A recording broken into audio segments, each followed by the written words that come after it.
They destroyed a single colony. Humanity's revenge crushed 10 empires. 18 months after New Jeju burned, the fleets returned to Earth. The war was over. Humanity had won. The victory parades were scheduled. The politicians prepared their speeches. But something felt wrong. Captain Hyejin stood on the observation deck of the Retribution and watched Earth grow larger in the viewport. Home. She had not seen it in almost 2 years. She wondered if it would feel like home anymore. She wondered if she would feel like herself anymore. The victory parade moved through the streets of Geneva, where the Terran Federation government was based. Millions of people lined the streets cheering and waving flags. Soldiers marched in formation. Pilots flew overhead in precise formations. The celebration was loud and proud. Admiral Taeyang was supposed to lead the parade, but he refused to attend. He sent a message saying he was not feeling well.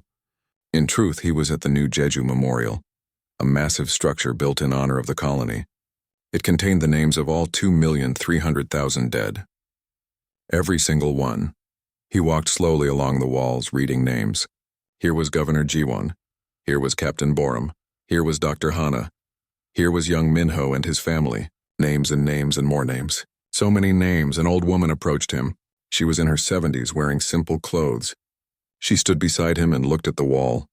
"My granddaughter," she said, pointing to a name. She was 6 years old. She loved to draw pictures of flowers. Admiral Taeyang said nothing. "They tell me you avenged her," the woman continued. "They tell me you destroyed the aliens who killed her. Is that true?" "Yes," he said quietly. "How many did you kill?" "Hundreds of billions." The woman was silent for a long moment. Then she asked, "Does it bring her back?" Admiral Taeyang felt something break inside him. Tears ran down his face for the first time since the war began. "No, it doesn't." The woman patted his arm gently. "Then what was the point?" She walked away, leaving the admiral alone with the names of the dead. Captain Hyejin appeared before the Federation Council to testify about the war. The council chamber was filled with politicians who wanted to hear about humanity's great victory. She stood at the podium and told them a different story. "We won the war," she began. "We destroyed 10 empires. We killed hundreds of billions of beings. We avenged New Jeju. But I must ask, at what cost?" The council members looked at each other uncomfortably. "I commanded the Retribution," Hyejin continued. "I fired the Nova-class weapon 3 times. Each time I killed millions, military and civilian alike. I destroyed planets. I rendered worlds uninhabitable. I did these things because I was ordered to. Because we were angry. Because we wanted revenge." She paused and looked directly at President Yuna. "We won the war, but we lost something too. We lost our moral authority. We lost the right to call ourselves peaceful. We became exactly what we were fighting against. We became killers of civilians. We became destroyers of worlds. We refused surrender. We showed no mercy. And now we stand here and celebrate?" "Captain, you forget that they attacked us first," one council member objected. "They murdered our people without warning." "I forget nothing," Hyejin replied coldly. "I remember every face from New Jeju. I remember Commander Day's final transmission. I remember the children who died. But I also remember the alien children I killed. I remember the civilian stations I destroyed. I remember refusing surrender from empires that wanted to stop fighting. Tell me, Counselor, when does justice become revenge? When does revenge become genocide?" The chamber fell silent. President Yuna stood. "Captain, you followed your orders. You did your duty. You helped ensure that no one will ever attack humanity again." "Yes, Madam President. We made them afraid. We made the galaxy afraid. But fear is not respect. Fear is not peace. Fear is just fear, and eventually fear turns to hate." Across human space, the psychological impact of the war became clear. 40% of returning soldiers showed signs of PTSD. Many could not sleep. Many had nightmares. Some could not reintegrate into civilian life. The government established treatment programs, but they were overwhelmed. Commander Jae-ho visited pilot Hyunwoo in a treatment facility. The young man sat by a window staring at nothing. "How are you feeling?" Jae-ho asked. "I see them, sir. Every time I close my eyes. The faces of the pilots I killed. The ships I destroyed. I know they were enemies. I know they would have killed me. But I can't stop seeing their faces. I know. I see them too. Does it get better?" Jae-ho wanted to lie to give him hope, but he was too tired for lies. I don't know yet. The 8 empires that survived became protectorates of humanity. Human military forces occupied their worlds. Human administrators oversaw their governments. Human weapons pointed at them constantly. They were not slaves, but they were not free either. A Vex child named Kessa became a symbol of reconciliation. She was 8 years old when the war ended. Her parents had died in the fighting. Human relief workers found her in a refugee camp and brought her to Earth as part of a goodwill program. She was taken to the new Jeju Memorial for a ceremony.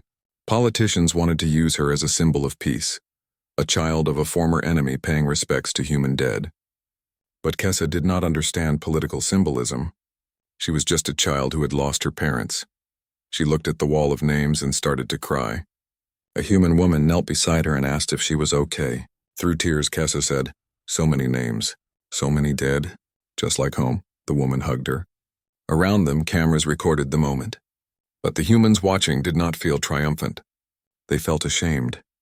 Admiral Taeyang came to the memorial that night, as he did every night now. He could not stay away. He walked along the walls reading names until he saw something that stopped him. Someone had placed a flower at the base of the wall. It was an alien flower, a species that only grew on Vex worlds. Beside it was a small note in a child's handwriting. "I'm sorry your people died. My mommy and daddy died too. Maybe they are together now. Maybe they are friends." Admiral Taeyang stared at the flower for a long time. Then he sat down on the ground and cried. Great, shaking sobs that came from deep inside. He cried for New Jeju. He cried for the billions he had killed. He cried for Commander Day and Governor Jiwon and young Minho. He cried for Pilot Hyunwoo and all the soldiers who would never be whole again. He cried for Kessa and all the alien children who had lost their parents because of orders he had given. When his tears finally stopped, he looked at the flower again. Such a simple thing. Such a gentle gesture, from a child who had every reason to hate humanity, but chose kindness instead. Captain Hyejin founded the Reconstruction Initiative, a program dedicated to rebuilding the damaged empires. It was not popular. Many humans thought the aliens did not deserve help, but Hyejin did not care about popularity anymore. "We destroyed their worlds," she told critics. "We killed their people. We can at least help the survivors rebuild, not because they deserve it, but because we deserve to be better than we were during the war." Slowly, others joined her effort. Engineers, doctors, teachers, people who wanted to heal instead of hurt. The work was hard and slow, but it was work that felt meaningful. President Yuna gave her final address as president. She had chosen not to seek re-election. The war had aged her greatly. "My fellow citizens, we won the war. We avenged New Jeju. But I must be honest with you. Victory does not feel the way I thought it would. We achieved our objective. We destroyed our enemies, but we also destroyed something in ourselves." She paused and looked directly into the camera. "I ordered total war. I refused surrender. I demanded that we show no mercy. I did these things because I was angry, because I wanted the aliens to pay. And they did pay. They paid with their worlds, their civilizations, their lives. But we paid too. We paid with our innocence. We paid with our peace of mind. We paid with the ability to look at ourselves and see good people. I cannot bring back the dead of New Jeju.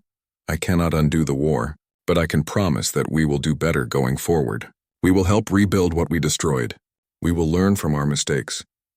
We will ensure that this never happens again, to humans or to any other species." The Terran Federation established the Galactic Peacekeeping Force. It was a military organization, but its mission was to prevent conflicts, not wage them. Former enemies worked alongside humans. Old hatreds slowly began to heal. A historian named Jiwoo published a book called The Price of Vengeance. It documented everything.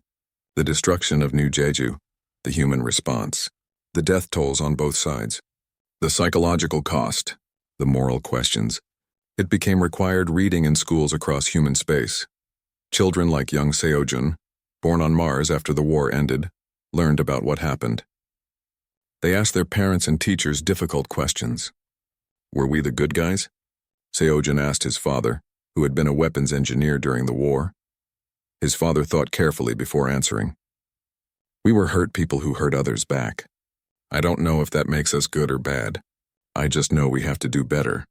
Admiral Taeyang retired from the military.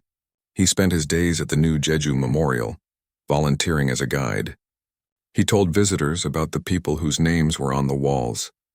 He told them about Commander Day's courage, about Governor G1's selflessness, about young Minho's dreams.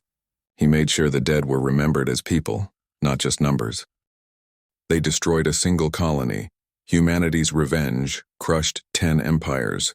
The Krethic homeworld had not known war for 500 years. They were the dominant species in their region. Their military was strong. Their technology was advanced. They controlled 12 colony worlds and considered themselves one of the great powers of the galaxy. When their ships destroyed New Jeju, they expected humanity to surrender within weeks. They were wrong. Vice Admiral Junho's fleet dropped out of FTL at the edge of the Krethic system without warning. 40 warships appeared where empty space had been moments before. The Krethic defense fleet scrambled to respond, but they were too slow. Humanity had surprise, fury, and superior weapons. All ships engage at will, Junho ordered calmly. Primary targets are military installations and defense platforms. Secondary targets are orbital infrastructure. Leave nothing functional. The human fleet opened fire. Mass accelerator rounds crossed the distance at incredible speed. Each projectile carried more kinetic energy than a nuclear weapon. The Krethic defense stations exploded before they could raise shields. Ships that had been patrolling peacefully became debris in seconds. Commander Soo-hyun led a special operations team aboard a stealth ship. While the main fleet engaged, his team slipped past the chaos and approached the Krethic communication hub. It was a massive satellite that coordinated FTL transmissions across their empire. Without it, they could not call for help or warn their colonies. Charges set, one of Soo-hyun's specialists reported. Ready to detonate on your mark.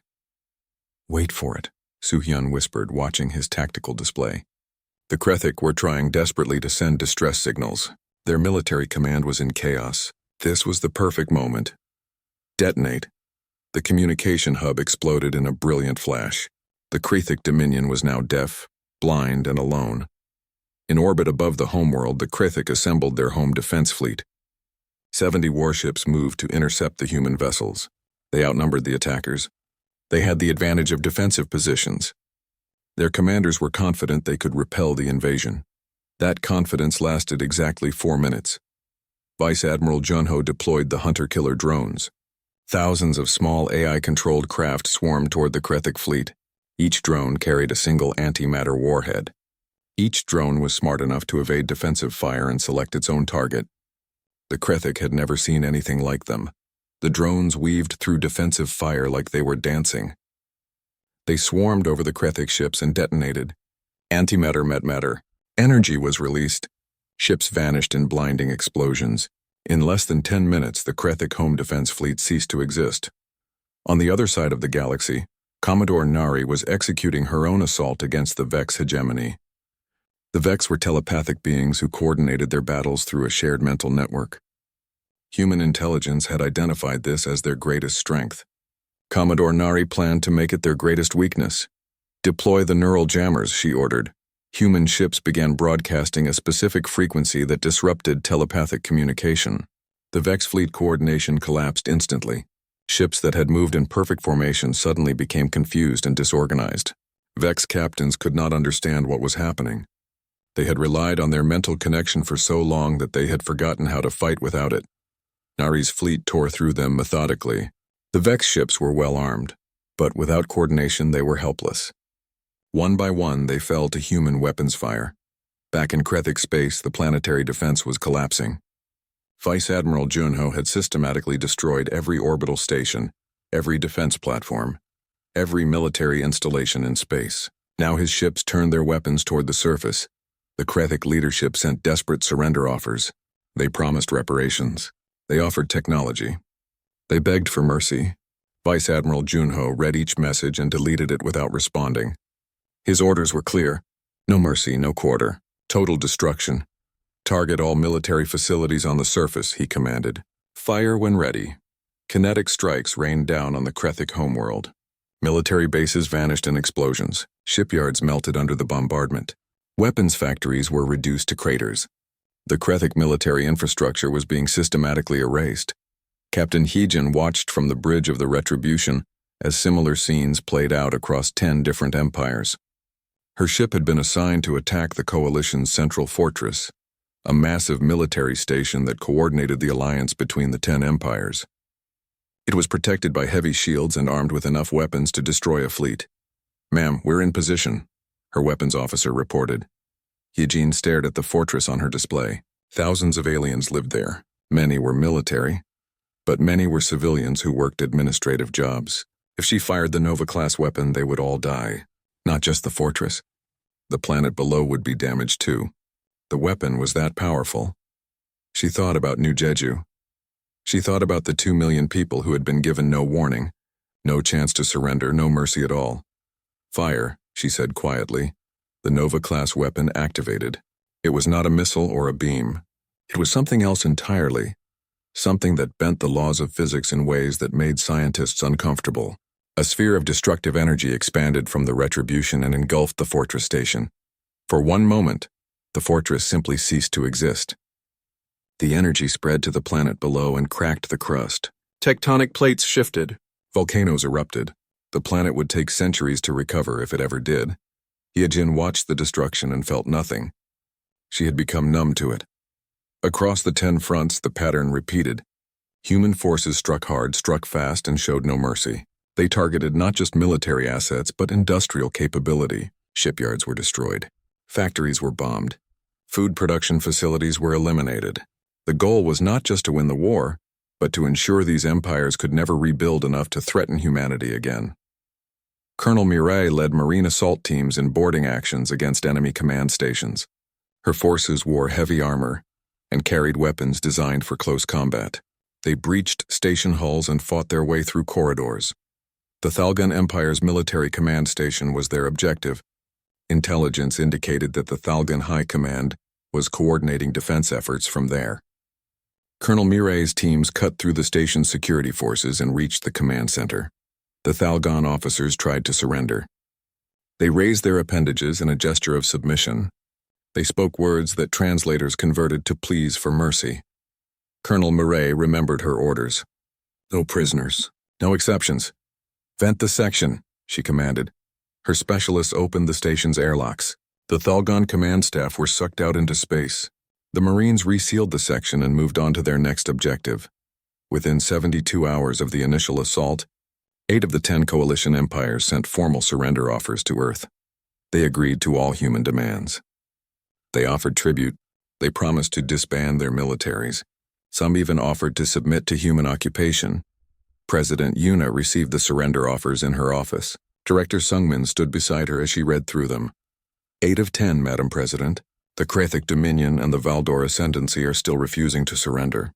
President Yuna set down the documents. What about the 8 who are surrendering? They're asking us to halt military operations immediately. They want to negotiate terms.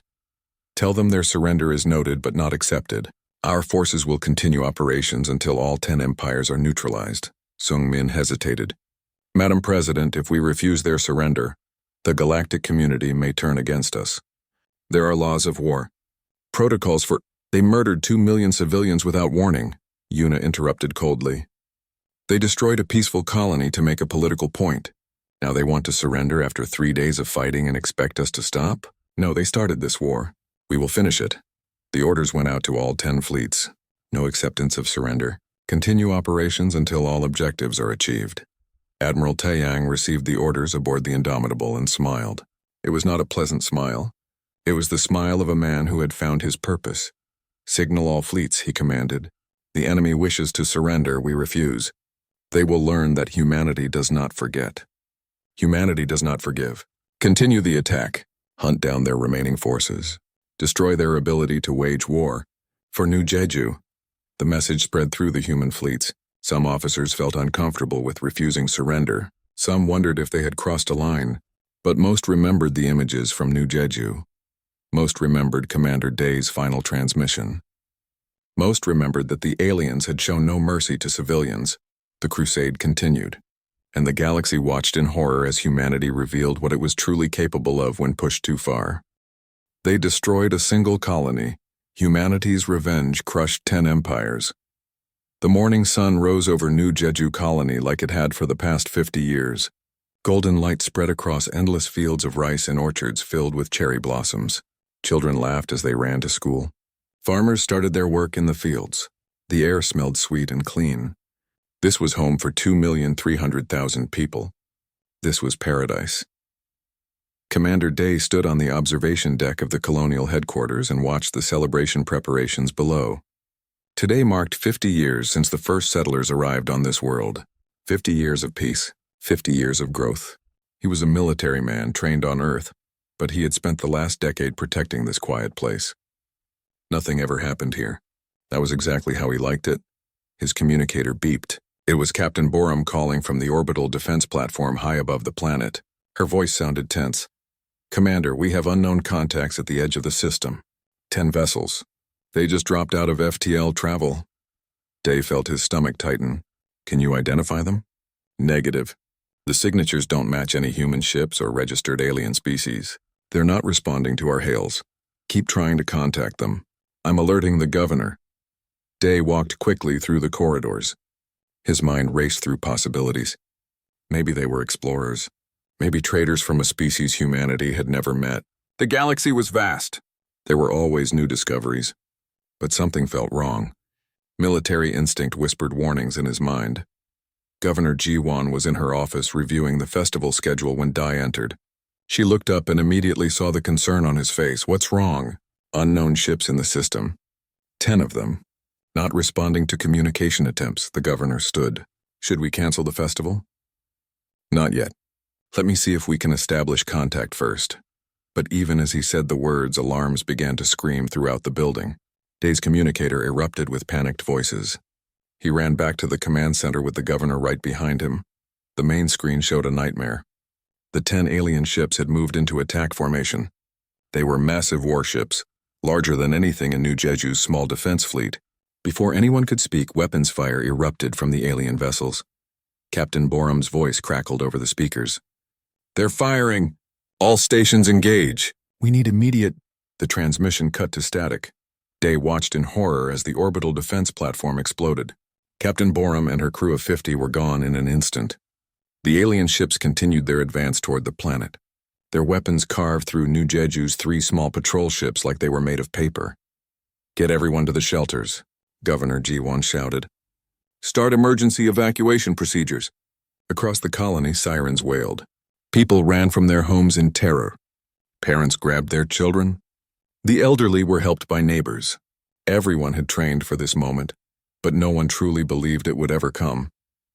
In the spaceport, transport ships powered up their engines.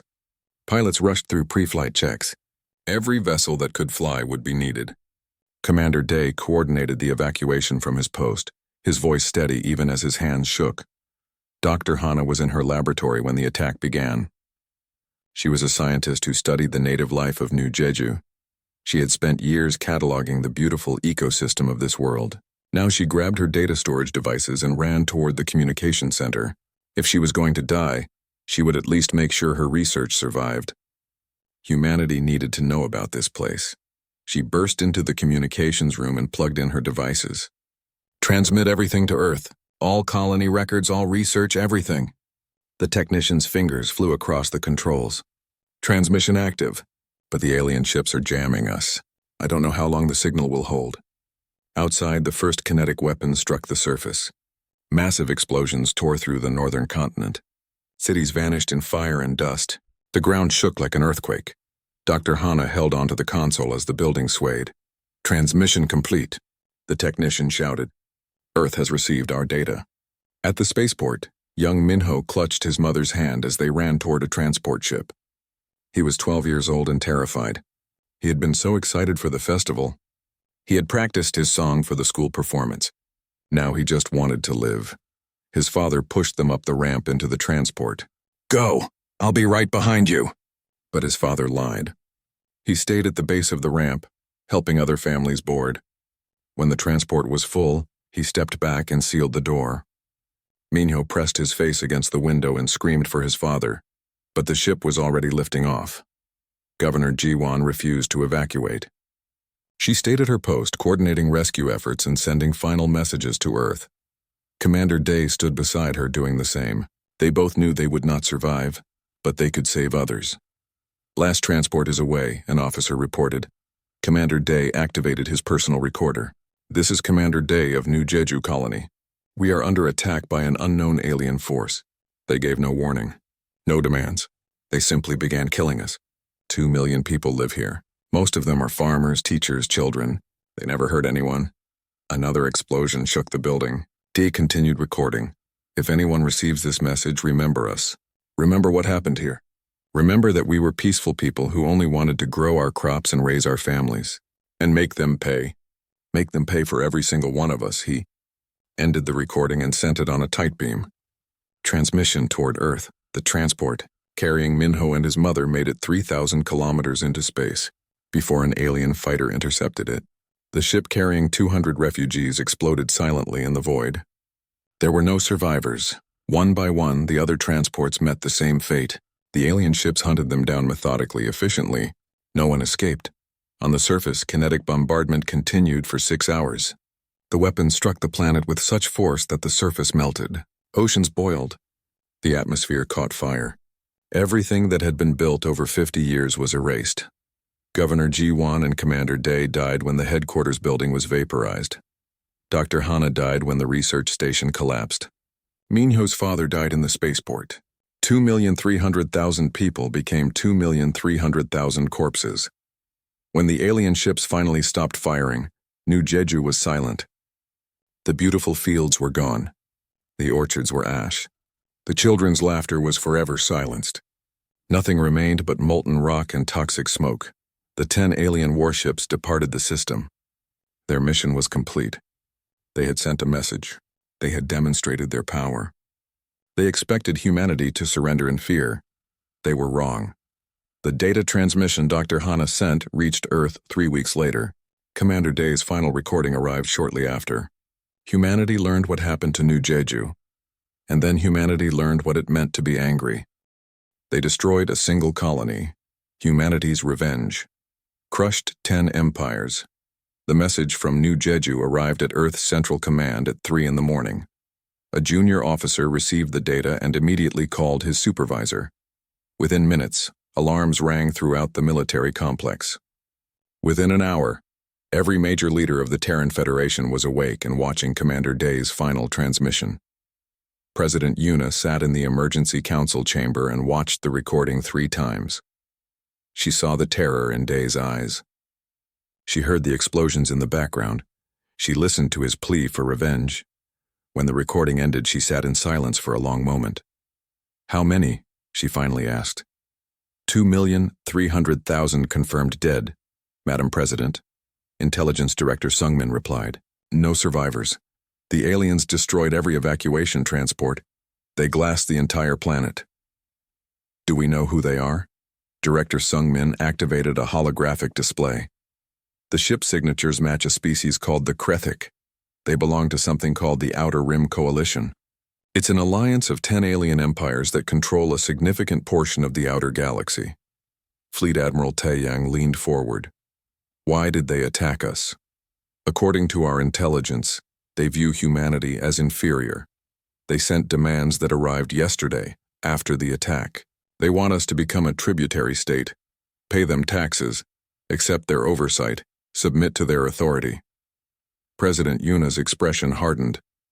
"They murdered 2 million people to make us afraid." "Yes, Madam President. They made a mistake." The President stood and addressed the council. Her voice was cold and firm. "Gentlemen, humanity has not fought a total war in 300 years. We have been peaceful. We have been diplomatic. We have tried to be good neighbors in this galaxy. But our kindness has been mistaken for weakness." She walked to the holographic display showing the 10 alien empires. "These creatures destroyed New Jeju while people slept. They killed children in their beds. They murdered farmers and teachers, and scientists who never raised a weapon against anyone. They did this to make us submit." The President placed her hand on the display. "I will not submit. Humanity will not submit. We will show them what happens when you wake a sleeping giant. We will show them what happens when you mistake our peace for weakness." She turned to Admiral Taeyang. "I want a war plan. I want every single one of these empires destroyed. Not defeated, not conquered, destroyed. Do you understand?" Admiral Taeyang stood at attention. Yes, Madam President. Understood completely. The next morning, President Yuna addressed all of humanity in a broadcast that reached every human world. Billions of people stopped their work to listen. Her speech was short and direct. My fellow citizens, I must inform you that New Jeju colony has been destroyed by an alien attack. 2,300,000 of our brothers and sisters are dead. The attackers gave no warning. They showed no mercy. They murdered our people to force us into submission. She paused and let the words sink in. Across human space, people wept. They became angry. They demanded justice. I have spoken with our military leadership. I have consulted with the Federation Council. We are unanimous in our response. Humanity is now in a state of total war. We will not negotiate. We will not bargain. We will not forgive. We will make them pay for every single life they took. The broadcast ended. The Terran Federation Council voted unanimously to support the war. Every human world pledged resources. Shipyards that had been building civilian vessels immediately retooled for military production. Factories that made consumer goods switched to weapons manufacturing. Millions of young people volunteered for military service.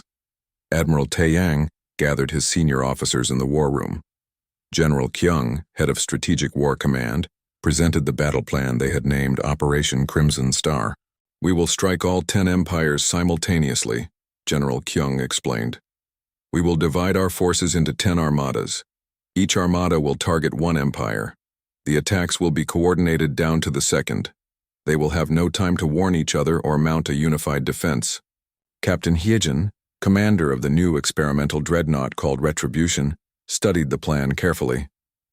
Sir, this is extremely aggressive. We'll be attacking on 10 different fronts at once. If any of our armadas gets into trouble, we won't be able to support them quickly. Admiral Taeyang nodded. I understand the risk, Captain, but we need to hit them hard and fast. We need to show them that humanity can strike anywhere, at any time. We need to break their will to fight.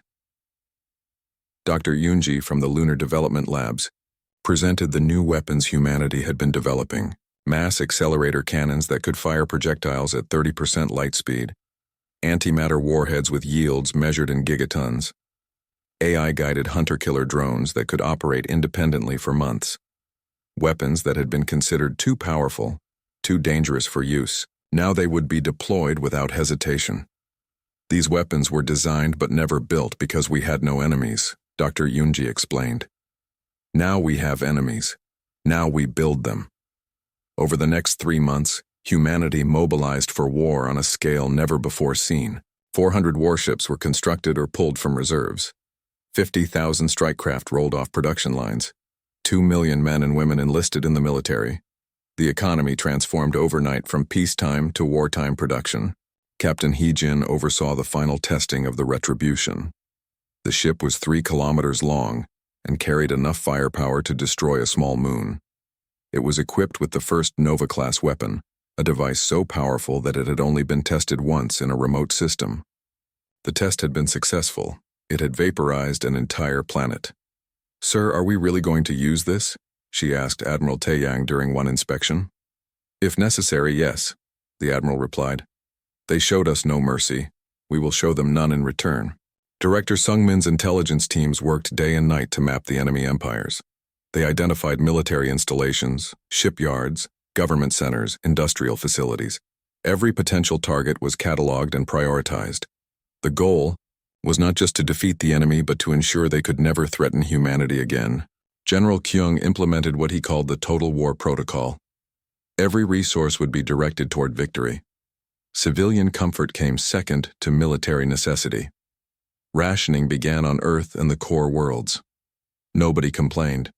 Everyone understood what was at stake.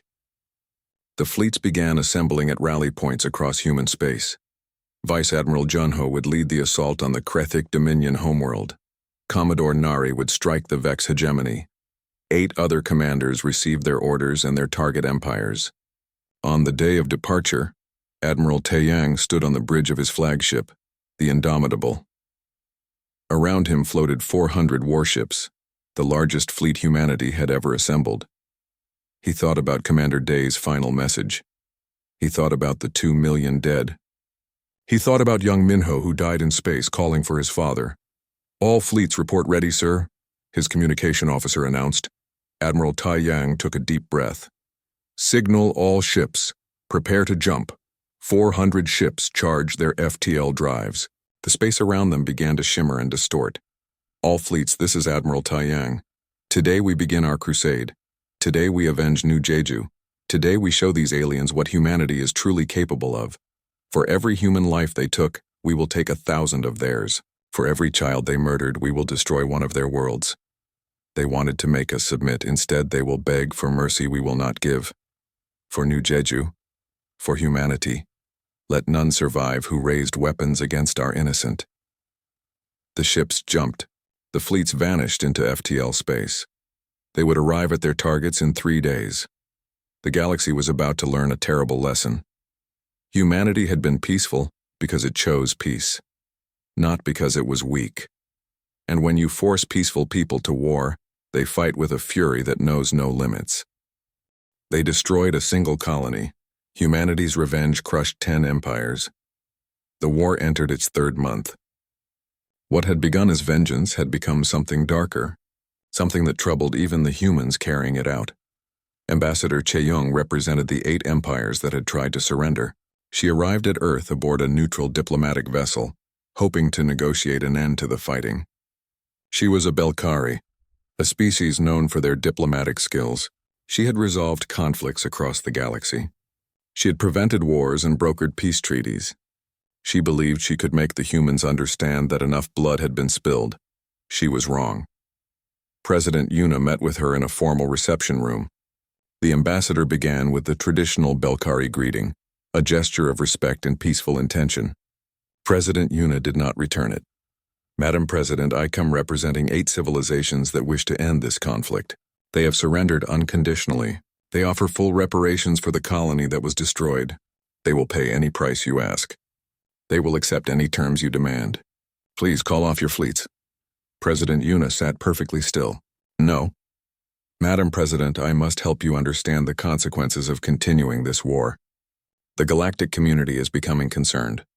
There are laws that govern conflicts between spacefaring species. The continued bombardment of surrendered empires violates—" "Ambassador, let me help you understand something," Yuna interrupted. "Your 8 empires were part of a coalition that destroyed New Jeju. They stood by while the Krethik murdered 2 million civilians. They supported the decision to attack us. They are complicit in genocide. Now they want to surrender after 3 months? After we've barely begun to make them pay? But Madam President, billions of innocent civilians. Were there innocent civilians on New Jeju, Ambassador? Did the Krethik care? Did your 8 empires object to the attack? Or did they wait to see if humanity would submit?" The ambassador had no answer. Yuna continued. "You will return to your empires and tell them this. Their surrender is not accepted. Our forces will continue operations until we are satisfied that justice has been served. If they do not wish to be attacked, they should dismantle their militaries, destroy their weapons, and pray we show them more mercy than they showed us." The ambassador left Earth shaken. She had never encountered such cold determination. She had never seen a species so committed to total victory. In Krethik space, Vice Admiral Junho prepared for the final assault on the Krethik homeworld. His fleet had already destroyed 3 colony worlds. The Krethik military was broken. Their government had collapsed, but they still refused to surrender officially. "Sir, we're detecting civilian evacuation efforts on the surface," his intelligence officer reported. "They're trying to get people off-world before we attack." Junho nodded. "Give them 24 hours. After that, we proceed as planned." Some of his officers looked uncomfortable. One captain named Daehyun spoke up hesitantly. "Sir, permission to speak freely?" "Granted. Sir, we've destroyed their military. We've eliminated their space capabilities. Is it necessary to attack the homeworld itself? These are civilians. Many of them probably oppose the attack on New Jeju." Junho turned to face the captain. His expression was tired but determined. "Captain, when the Krethik attacked New Jeju, did they give our civilians 24 hours to evacuate? Did they distinguish between military and civilian targets? Did they show any mercy at all?" "No, sir. But there is no but, Captain. We are at war. In war, there are no half measures. The Krethic leadership made the decision to attack us. Their population supported that leadership. They cheered when New Jeju burned. Now they will learn the cost of their choices. The 24 hours passed. Many Krethic evacuated. Many more could not. Their evacuation ships were too few. Their spaceports were already damaged from previous attacks. When time expired, Vice Admiral Junho gave the order. All ships commence planetary bombardment. Target industrial centers, government facilities, and military remnants. Make it thorough. The bombardment lasted for 6 hours. When it ended, the Krethic homeworld was devastated. Not glassed like New Jeju, but crippled beyond easy recovery. It would take them generations to rebuild if they ever could. Commander Jeho led a fighter wing assigned to hunt down retreating Krethic military vessels. His pilots were exhausted. They had been flying combat missions for 3 months straight. Some were starting to make mistakes. Others showed signs of combat fatigue. During one engagement, a young pilot named Hyunwoo froze in combat. An enemy fighter had him targeted. Hyunwoo just stopped moving, stopped responding to commands. Jeho had to break formation and save him personally. After the mission, Jeho found Hyunwoo in his quarters. The young man was staring at his hands, which were shaking. "I couldn't do it, sir," Hyunwoo whispered. "I saw the pilot's face on my sensors. Just for a second. It looked terrified. And I couldn't pull the trigger." Jeho sat down beside him. "I understand. But you know what we're fighting for, right? You remember New Jeju?" "I remember, sir. But when does it end? How many do we have to kill before it's enough?" Jeho had no answer. He left Hyunwoo's quarters and went to see Dr. Wonshik, the fleet's psychologist. Wonshik had been documenting the psychological state of human forces throughout the campaign. "Commander, your pilots are breaking," Wonshik said bluntly. "PTSD, moral injury, combat fatigue. I'm seeing it across all branches of the military. We've been fighting for 3 months without pause. The constant killing is taking its toll. What do you recommend?" "Rotation, rest, time to process what they've experienced." "But I know that won't happen. Not until the war ends. The war won't end until all 10 empires are defeated." Wonshik looked at him sadly. "Then we'll lose some of our people to psychological trauma. The question is how many?" On the other side of the galaxy, the Valdor Ascendancy made a desperate gamble. They broadcast across all channels, including human frequencies. The message was from their supreme leader. The Valdor leader appeared on screen, its form vaguely insectoid. Through translators, it spoke directly to humanity. "People of Earth, we of the Valdor Ascendancy acknowledge our grievous error. We participated in the decision to attack your colony. We share responsibility for the deaths of your people. We were wrong. We misjudged you. We thought you were weak. We see now that we were fools. Please, we beg you, accept our surrender. We will submit to any terms. We will pay any price. Just stop the killing." The broadcast showed images of destroyed Valdor worlds, refugee camps, injured civilians, the aftermath of human attacks. The Valdor leader was literally begging for mercy. Admiral Taeyang watched the broadcast from the bridge of the Indomitable. His officers waited for his response. Some hoped he would show mercy. Some wanted him to refuse. Captain Heejin was present for the briefing. She had become increasingly uncomfortable with the campaign. Her ship, the Retribution, had destroyed 3 major installations with the Nova-class weapon. Each time she felt a piece of her humanity die. "Sir, they're surrendering publicly," she said. "The entire galaxy is watching. If we refuse this, we'll be seen as monsters." Admiral Taeyang turned to her. "Captain, do you remember what Commander Day said in his final transmission? Make them pay." That was his dying wish. The dying wish of 2 million people. When I close my eyes, I see their faces. I hear their screams, and I ask myself, have they paid enough? "Sir, the answer is no, Captain. They have not paid enough. Not yet." He turned to the communication officer. "Send a message to all Valdor channels. We acknowledge their surrender. We acknowledge their apology. We do not accept either. Military operations will continue." Heejin felt sick. "Sir, this is wrong. We're becoming the monsters they thought we were."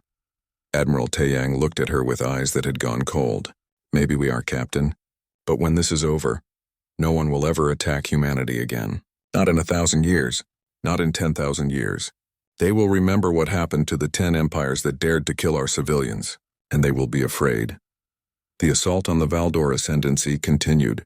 Their last military fleets were hunted down and destroyed in a battle humans later called the Battle of Broken Chains. It lasted 18 hours. When it ended, the Valdor Ascendancy had no more warships, no more orbital defenses, nothing to protect them from humanity's wrath. The Krethic Dominion fell the same week. Their government surrendered officially after their homeworld was devastated. Vice Admiral Junho accepted the surrender, but informed them that humanity would occupy their territory indefinitely. The Krethic would exist as a species, but never again as a military power. 10 empires were broken. Some were completely destroyed. Others were crippled beyond recovery. All had learned the same terrible lesson. Humanity had been peaceful by choice, not weakness. And when forced to war, humanity was absolutely ruthless. The fleets began their return to human space. Aboard the Retribution, Captain Hyagin reviewed the casualty reports. 23,000 human deaths, many more wounded, countless others psychologically damaged.